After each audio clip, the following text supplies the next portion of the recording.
बिस्मिल्लाहिर्रहमानिर्रहीम। अस्सलाम वालेकुम माय यूट्यूब फैमिली, कैसे हैं आप सब? उम्मीद है खैरियत से होंगे। अल्लाह पाक आप सबको सुख चैन दे और आपके लिए आसानियां पैदा करे, आमीन सुम्मा आमीन। आज मैं आपके लिए लेकर आई हूँ बेसन की बर्फी की रेसिपी। जिस तरह हलवाई की शॉप से मिलती है बिल्कुल वैसी ही नरम और मुलायम बर्फी की रेसिपी आज मैं आपसे शेयर करूंगी, बिल्कुल परफेक्ट मेजरमेंट के साथ। अगर आप फर्स्ट टाइम भी बनाएंगे तो बिल्कुल परफेक्ट बेसन की बर्फी आपसे बनेगी, क्योंकि मैं बिल्कुल परफेक्ट मेजरमेंट के साथ शेयर कर रही हूँ। अगर वीडियो पसंद आए तो लाइक कीजिएगा, चैनल पे न्यू है तो चैनल को सब्सक्राइब कीजिएगा। आप सबका बेहद शुक्रिया। चलिए आइए बहुत ही मजेदार सी बेसन की बर्फी बनाना स्टार्ट करते हैं। बेसन की बर्फी बनाने के लिए एक ट्रे ले लेंगे। ट्रे को अच्छी तरीके से ग्रीस कर देंगे। आप घी से भी ग्रीस कर सकते हैं, बटर से भी, कुकिंग ऑयल से भी। ग्रीस करना भी बहुत ज़्यादा ज़रूरी है ताकि बर्फी बहुत ही आसानी से निकल आए। यहाँ देखें हमने अच्छी तरीके से ट्रे को ग्रीस कर दिया है चारों तरफ से। अब हम इसमें लगा देंगे बटर पेपर। बटर पेपर को सेट कर देंगे ट्रे के अंदर और बटर पेपर को भी घी की मदद से ग्रीस कर देंगे।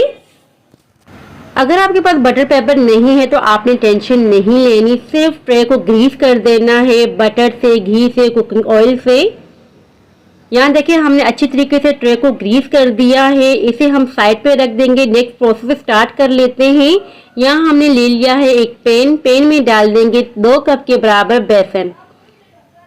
बेसन हमने 1 पाव के करीब लिया है। ये तकरीबन 40 रुपए में मुझे मिल चुका है। बहुत ही सस्ते में ये बर्फी बन जाती है और बहुत ही मजेदार बनती है। अब हम इसकी भुनाई करेंगे बिल्कुल लो फ्लेम पर। लो फ्लेम पर हमने इसकी भुनाई करनी है। बिल्कुल लो फ्लेम पर आपने इसकी भुनाई करनी है। अगर आपने हाई फ्लेम रखी या मीडियम फ्लेम रखी, मीडियम फ्लेम पर अगर इसकी भुनाई की तो इसमें से एक कड़वा सा पन आएगा। जब बेसन की बर्फी तैयार हो जाएगी, बिल्कुल परफेक्ट बर्फी आपकी तैयार नहीं हो पाएगी। तो आपने बिल्कुल लो फ्लेम पर इसकी भुनाई करनी है जब तक कि इसमें से खुशबू नहीं आ जाती और कलर नहीं चेंज हो जाता। और वीडियो में आप देख सकते हैं कलर चेंज हो चुका है और बहुत ही अच्छी सी खुशबू भी आने लगी है। तो आप समझ जाइएगा कि ये अच्छी तरीके से भून चुका है। मैं आपको करीब से दिखा रही हूँ। अब हम फ्लेम बंद कर देंगे और अब हमें चाहिए होगा एक बॉल। बॉल के ऊपर रख देंगे एक छन्नी। इसको छान देंगे, थोड़ा थोड़ा बेसन डालते जाएंगे और अच्छे तरीके से छानते जाएंगे। एक स्पैचुला लेंगे, स्पैचुला की मदद से बहुत ही आसानी हो जाएगी। छानना बहुत ही ज़्यादा ज़रूरी होगा। अगर आपने छाने बगैर इस बर्फी को बनाया तो ये परफेक्ट बर्फी नहीं तैयार होगी। तो इसी वजह से आपने छानना ज़रूरी है। यहाँ देखिए हमने बेसन को अच्छी तरीके से छान लिया है।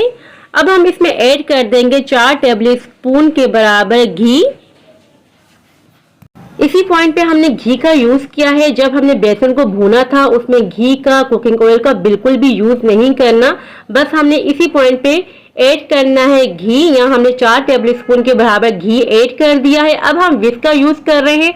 अगर आप चाहें तो विस्क की मदद से बैटर तैयार कर सकते हैं, अदरवाइज आप हाथों का भी यूज कर सकते हैं। हाथों की मदद से बहुत ही बेहतरीन सा बैटर तैयार हो जाता है। या मुझे विस्क की मदद से थोड़ी मुश्किल हो रही थी, इसी वजह से मैंने हाथों की मदद से बहुत ही अच्छा सा बैटर तैयार कर रही हूँ। तो यहाँ देखिए बहुत ही परफेक्ट सा नरम और मुलायम सा हमारा बैटर तैयार हुआ है। बेसन का बैटर हमारा तैयार हो चुका है। इसे हम साइड पे रख देंगे। अब हम चाशनी बनाना स्टार्ट कर देते हैं।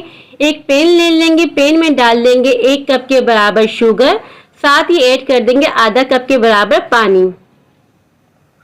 शुगर आप अपने हिसाब से भी रख सकते हैं, कम या ज्यादा। अगर आपको ज्यादा मीठा पसंद है तो आप ज्यादा शुगर का यूज कर सकते हैं, मगर ये बिल्कुल परफेक्ट मीठा होगा। शुगर को हमने मेल्ट कर देना है। अब हम इसमें ऐड कर देते हैं इलायची के दाने, बहुत ही अच्छे से फ्लेवर के लिए। अगर आप चाहें तो इलायची पाउडर भी यूज कर सकते हैं। यहाँ 1 तार वाली चाशनी तैयार हो चुकी है। मैं आपको चेक करवा लेती हूँ। यहाँ देखिए हमने ऐसे ही चाशनी तैयार करनी थी 1 तार वाली। अब हम इसमें बैटर ऐड कर देते हैं जो हमने बना के रखा था बेसन का।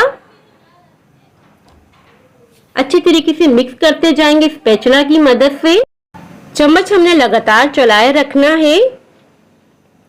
अच्छे तरीके से मिक्स करते जाएंगे और यहाँ हमने अच्छी तरीके से मिक्स करते जाए लगातार। और अब हम इसमें ऐड कर देंगे 1 टेबल स्पून के बराबर घी। इसमें मैंने सिर्फ 1 टेबल स्पून के बराबर घी ऐड किया है, थोड़ा और भी घी ऐड करेंगे आगे वीडियो में। आप देख सकते हैं बैटर इकट्ठा होना शुरू हो गया, मगर ये अभी बना नहीं है। जब ये बनेगा मैं आपको बता दूंगी। 1 टेबल स्पून के बराबर और घी इसमें ऐड कर देंगे। इसका टेक्सचर देखिए बहुत ही अच्छा सा हो रहा है, बहुत ही मजेदार ये हलवा बनता है बेसन का। 1 पाव बेसन यानी कि 40 रुपए के बेसन से आज हम बना रहे हैं ये बेसन की बर्फी। बाजार से कहीं ज्यादा गुना बेहतर, बाजार से बहुत ही ज्यादा महंगी ये बर्फी मिलती है। अगर हम घर में बना लेते हैं तो बहुत ही लो बजट में ये बर्फी बन के तैयार हो जाती है। अब हम इसमें लास्ट टेबल स्पून घी का ऐड करेंगे, यानी कि हमने 3 टेबल स्पून घी के ऐड किए हैं। अब इसकी बनने की निशानी ये है कि जो हमने लास्ट वाला टेबल स्पून घी का ऐड किया था ये काफी देर से जब्स हो रहा है। जितना घी चाहिए था इसने एब्जॉर्ब कर लिया है, यानी कि जब्स कर लिया है। ये बहुत ही परफेक्ट सा हमारा देखिए हलवा तैयार हो चुका है। इसकी बनने की ये निशानी थी जो आपको मैंने बता दी। अब हम फ्लेम बंद कर देंगे। बर्फी का बैटर हमारा हो गया है रेडी। अब हम इसे निकाल देंगे एक ट्रे में जिसे हमने ग्रीस करके रखा हुआ था। स्पैचुला की मदद से हमने सेट कर देना है अच्छी तरीके से। यहाँ देखिए हमने अच्छी तरीके से स्पैचुला की मदद से सेट कर दिया है। अब हम इस पे स्प्रिंकल कर देते हैं कटे हुए बादाम। जो भी नट्स आपको पसंद हो आप स्प्रिंकल कर सकते हैं। फिर से हमने स्पैचुला की मदद से सेट कर देना है जो हमने स्प्रिंकल किए थे बादाम, ताकि ये भी अच्छे तरीके से सेट हो जाए। आधे घंटे के लिए हमने बेसन की बर्फी को स्टे देना है और यहाँ देखिए आधा घंटा हो चुका है। अब नाइफ की मदद से इस तरह से निशान लगाएंगे ताकि बहुत ही आसानी से ये बर्फी निकल आए। वैसे भी आसानी से निकल आएगी क्योंकि हमने इसमें लगा दिया था बटर पेपर। इस तरह से टैप टैप करेंगे ऊपर से और यहाँ देखिए बहुत ही आसानी से ये बर्फी निकल आएगी। बटर पेपर को हमने रिमूव कर देना है और यहाँ देखिए बटर पेपर भी बहुत ही आसानी से रिमूव हो जाएगा। आजकल बहुत ही महंगाई का दौर है, आप इस तरह की रेसिपी घर में तैयार कर सकती हैं। बहुत ही आसानी से घर में ये तैयार हो जाती हैं। अब हम इसे फ्लिप कर देंगे बर्फी को और इस पे हम निशान लगा देंगे नाइफ की मदद से। छोटे बड़े जितने भी आपको पसंद हो पीसेस आप कर सकते हैं। यहाँ मैं स्क्वायर पीसेस में कट कर रही हूँ, अगर आप चाहें तो डायमंड पीसेस में भी कट कर सकती हैं। अब मैं इसे सर्व कर रही हूँ। आप देख सकते हैं कितनी परफेक्ट सी, कितनी मजेदार सी ये बर्फी तैयार हुई है। अब आ जाते हैं फाइनल लुक की तरफ। फाइनल लुक आप देख सकते हैं बहुत ही मजेदार सी, परफेक्ट सी हमारी बेसन की बर्फी तैयार हो चुकी है। मैं इसे तोड़ के भी दिखा देती हूँ और अंदर का टेक्सचर भी आप देख सकते हैं बहुत ही सॉफ्ट, बहुत ही मजेदार, मुंह में घुल जाने वाली ये बर्फी तैयार हुई है। सो व्यूअर्स, ये थी मेरी आज की रेसिपी। आई होप कि आपको पसंद आई हो। अगर पसंद आई हो तो लाइक और सब्सक्राइब लाजमी कीजिएगा। दुआओं में याद रखिएगा, अपने वालिदैन का बहुत ख्याल रखिएगा। अल्लाह हाफिज।